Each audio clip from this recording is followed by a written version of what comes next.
ipa-gate. Ito po yung itsura ng gated.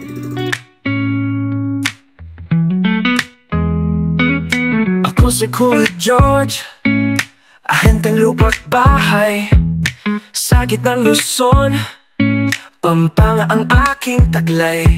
Tumutulong sa pamilya, lokal man o dayuhan, sa ibang bansa'y nangarap. Checklist guys, ito siya. Medyo mahaba-haba to. Check po natin yung maigi. Tayo ko'y handog para sa tamang landas ng buhay. Ngunit minsan kanina pa kayo. Ay, sir. Morning. Welcome po. sa tamang bahay para sa pamilya, payapang buhay. Lahat tayo dito, i-check natin yung bahay. Sa bawat sulok ng baryo, Check natin din yung door. Sa door naman sir, main door. Main door open, close, smoothly. Tingnan mo sir kung nag-open ka siya. Align ba siya yung frame? Ito yung susi. Check na rin natin yung ay may pag-asa, basta't sama-sama tayo. Minsan malayo ang pangarap, minsan ito'y malapit. At least ako magandaan or at least kahit ang nag-assist na. Pabalikan nyo rin ako eh, guguluhin nyo rin ako eh. Anong final decision nyo po ma'am? I-accept yung bahay?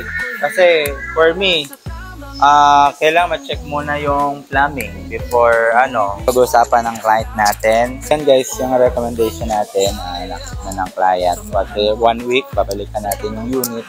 May mga minor lang naman, pero hindi siya nagmamadali. Maganda na rin yun para makita talaga at satisfied na. For me, okay na siya. But syempre, yung sa inner niya, kung yung plumbing niya, di pa natin na-test. So, mas maganda, ma-check muna natin. Kung mabuksan tong yung water ngayon, at least may consider nyo accept. So, magiging 0 funds listing. Pero yun nga, hindi siya nabuksan. So, yun guys. Pamilya mong kasama, ang inyong kaibigan sa paghanap ng tirahan. Tayo ko'y handog para sa tamang landas ng buhay. Ngunit minsan di handa, kaya't oras ang nasayang. Samahan mo ako sa tamang bahay para sa pamilya, payapang buhay.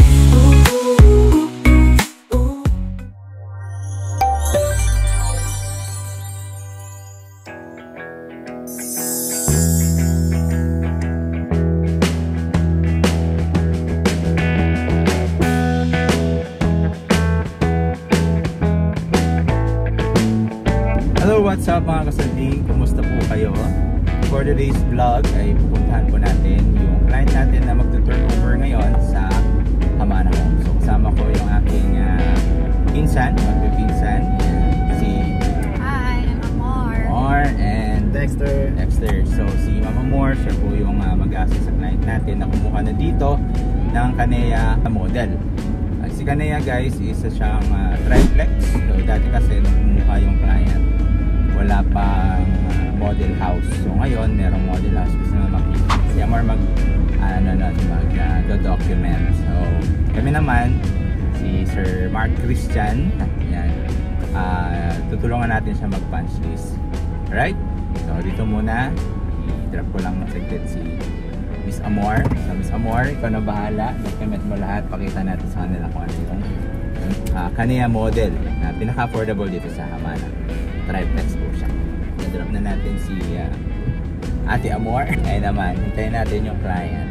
At meron akong ginawang checklist pa. It's a PDF. Pwede nyo i-download to guys. Ilalagay ko yung downloadable ng PDF kung kayo may magpa-punch list dito sa video natin. So na tayo sa PMO office.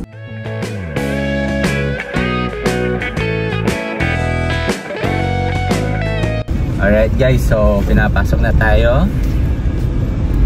Dito kasi, hindi kasi nagbibigay ng list, no? Kung ano yung dapat i-check. So, gumawa na ako ng mga list para wala kaming miss.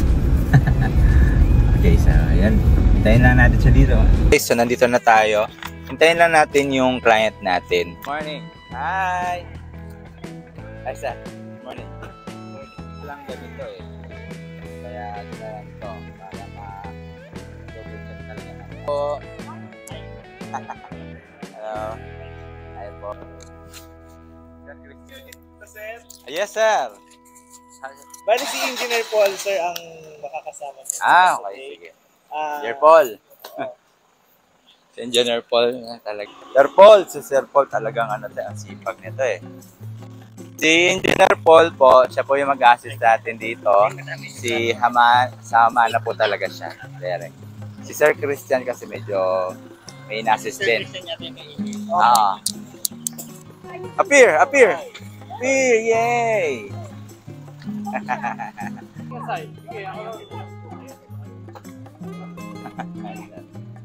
So, dito na tayo. Yan, pasa ka dyan.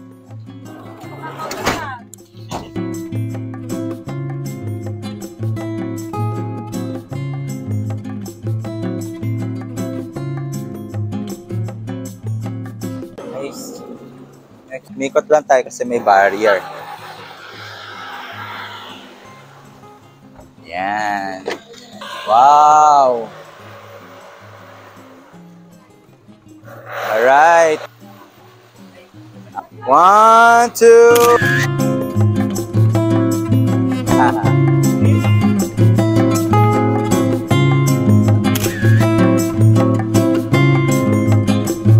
Yan.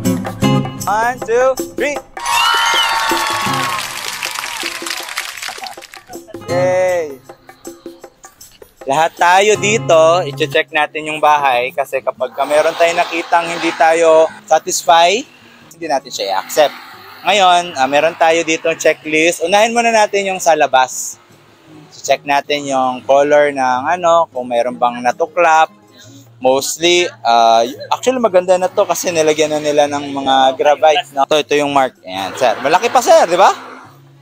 Malaki pa, lakarin natin. Ayan. Kung lalakarin mo, ikotin natin. So, check the exterior paint.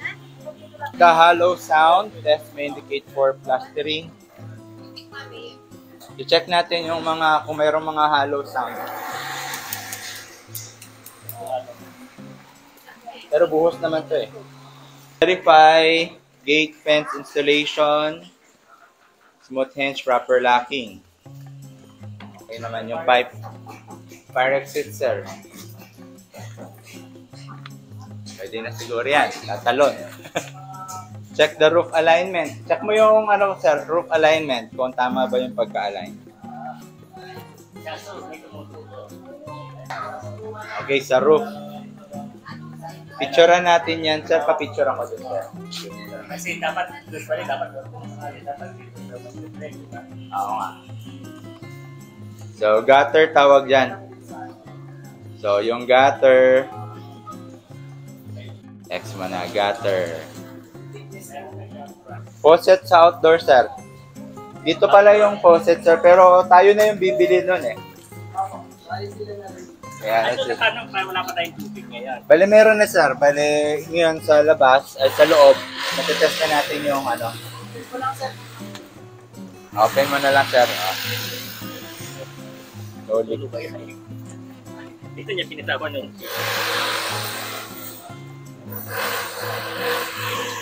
Check natin. So, meron bang metro yan?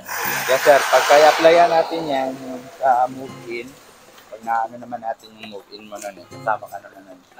Tapos, kasama na yun sa water installation. Yung electric na lang kasama. Kami na yung personal. Yes. Okay. Ay, Confirm. sa move-in kasama yung water. Yung electric hindi pa. Verify utility meter electricity installation label correct. So ito yung sir. Ito yung service entrance. Ready na to. Ito yung hinahanap ni Pelco eh. So assist kita doon kung i-install. Dito sila magtatap yung yung meter, di ba dito? Apple ko dito. Taas. Dal ko dito. Doon lang sa loob, sir. Ito mga to, ani na. Walam hindi na. Okay. So, check natin din yung door. Sa door naman, sir, main door. Main door open, close, smoothly. Tingnan mo, sir, kung nag-open ba siya, smooth or close. Align ba siya yung frame? Ito yung susi. Check na rin natin yung susi.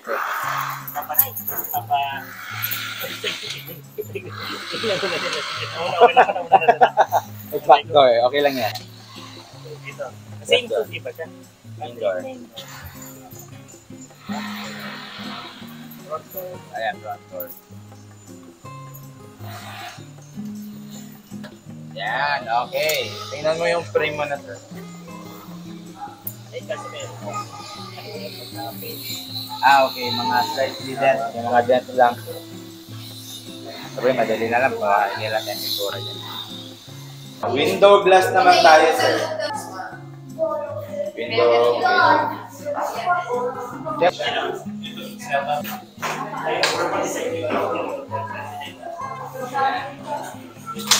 Ito sa dalawang lock yan. Yan ang ibaba. Then yung mga sliding door natin, sir, may mga susi. Pero double lock sila. Sakto siya dito, lock. Okay. Door jamb and trim painted.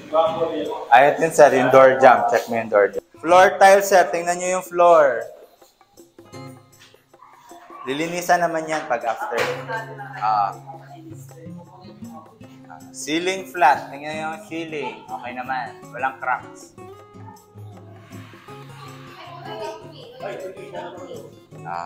Pero yung mga wiring.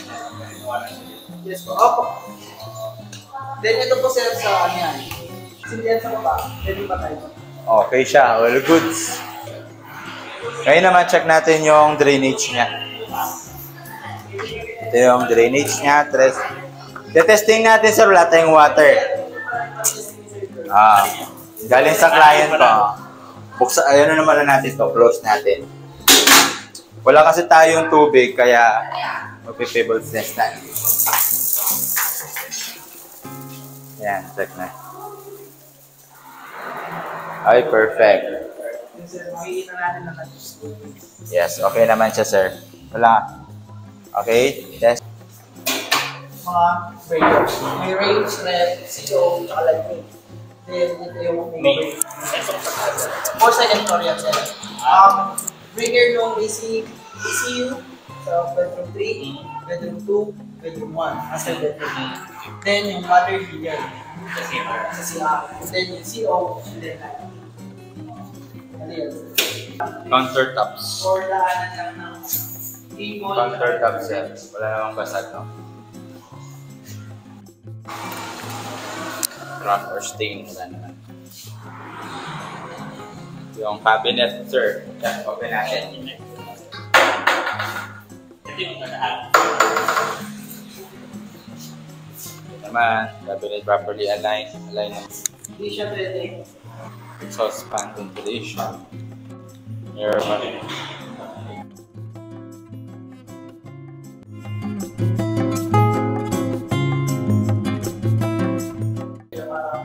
Kung magpaparenovate ka ng mga partition, mas madali. Mas madali. Provision sa AC. AC. Di na kayo siya. Window type.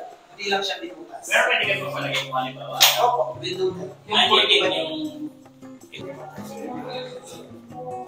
Water heater. Ayan for water heater. Nalagyan na lang po siya. May client na. Okay.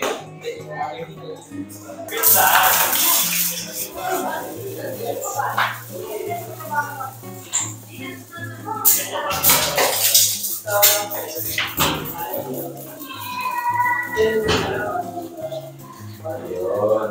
Mapupunta naman siya doon lahat.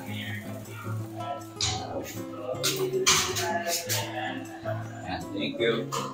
Check all bedroom, power outlet.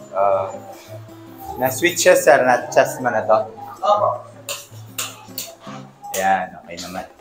Ito sir yung sa labas para sa center. Sa center. Okay. Pero itong ganito. Open naman, no? Then nga, yung package nila.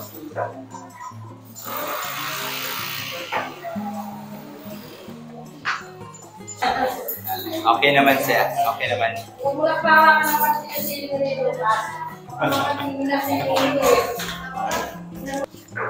Siguro, sir, As soon as So, bali, possible.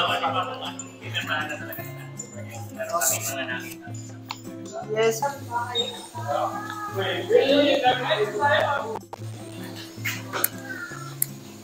Naman, hindi namin na-accept dahil dun sa plumbing issue. Kaya ako ganun. Kailangan talaga ma-check. At least ang magandaan, sir, then, at least kahit hanggang turnover, Yo. mag-a-assist ka. Babalikan nyo rin ako guguluhin nyo rin ako Tutulog ako, guguluhin nyo rin ako Yes, Please, dito na tayo. hanggang turnover, assist kayo. Sir, marirecommend mo ba? Oo naman. From hanggang mula pag viewing up to turnover, up to inspection natin. Yan, thank you very much. Yan, ayun, inaayos na nila yung natin, request natin. Anong final decision niyo po, ma'am? I-accept niyo yung bahay? Kasi, for me, kailangan ma-check muna yung plumbing before Ayan guys, pag-uusapan ng client natin. Pero nasa sa kanila, discretion nila, kung di sila nagmamadali, hintayin niya muna maayos yung nakita nila. Mga minor lang naman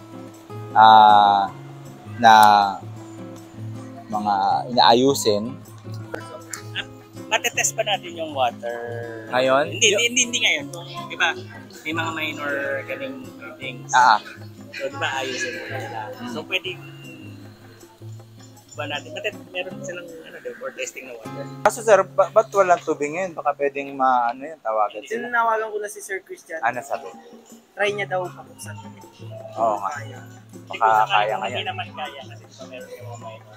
Kung nag-design kami na ikaw recommended ko yung sir na matest. Oo, mayong kasi So, yung okay. namin, hindi ko makikipir pa. Kung yan gano'n ba katagal yung Siguro, sir, bigyan niyo ako ng 1 week yan. 1 So, week. yun, pwede natin siguro na Schedule natin. sasabayin natin yung test. Yan. Kung di available dito. So, doon kami. Sige. Maganda. So, yan guys, yung recommendation natin na ng client. After 1 week, babalikan natin yung unit. May mga minor lang naman, pero hindi siya nagmamadali. Mas maganda na rin yun para at least makita talaga at satisfied. For me, okay na siya. But syempre, yung sa inner niya, kung yung planning niya, di pa natin na-test. So, mas maganda, ma-check muna natin. Tapos may mga edging, lalagyan na lang yung edger para hindi bubuka yung parang yung LVT, yung luxury vinyl tiles. So, ayun. At least hindi nagmamadali yung client natin. May mga ongoing tayo dito, no? Ayan, no? Ginagawa pa, no? May mga available pa tayong slot dito. Tapos, kung gusto niyo naman na medyo affordable, guys, ito yun. Nasa 3 point. Kasi ngayon ito nasa 4.9 eh. Pero kung gusto niyo ng affordable, nasa 3.6, wala pa siyang VAT. Ito siya. Yung mga triplex natin. Kung makikita nyo, yan, no? Yung Kanea model. Ayan siya. Ayan, yung Kanea model na yan. Okay. So, meron tayo. Pero inner na lang dito, guys. Yung end unit, maghahabulan pa sila. Alright? Makita nyo yan. Zoom na zoom mo. Yan. Yan, no? Ayan, meron siya expansion. Yan, no? So, yung may-ari niyan, kumuha na siya ng in-extend na niya. So, pwede mong bayaran kasi installment yan. Ngayon nga lang, guys, syempre, additional siya. Nasa 770. Ang kagandahan naman, wala ka ng hassle-free ka na. Nandiyan na eh. Titira ka na lang. Diba? Yan o. O, yung gate, nagano din sila. Sila na rin yung gagawa. So, may bayad nga lang yun. 50,000. Ayan siya.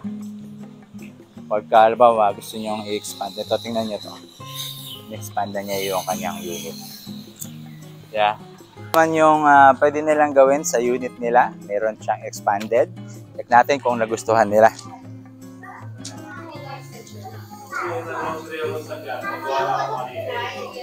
Yan.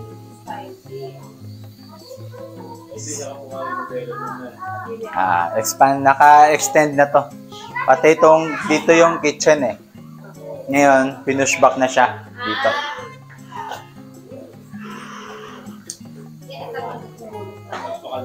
Two meters pa yan. Setback. No. Oy.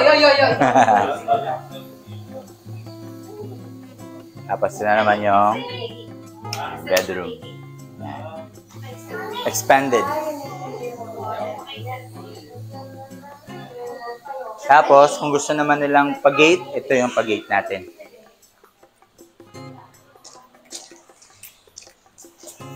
Gate. Ito po yung itsura ng gated. Ano ba? Yan. So, mayroon siyang carport dyan. Tapos, 1 meter, 1.2 meter yung height ng allowed. Okay. Ito yung carport. Yan. Yan, allowed carport. So, ano pa rin siya? Fresh pa rin siya.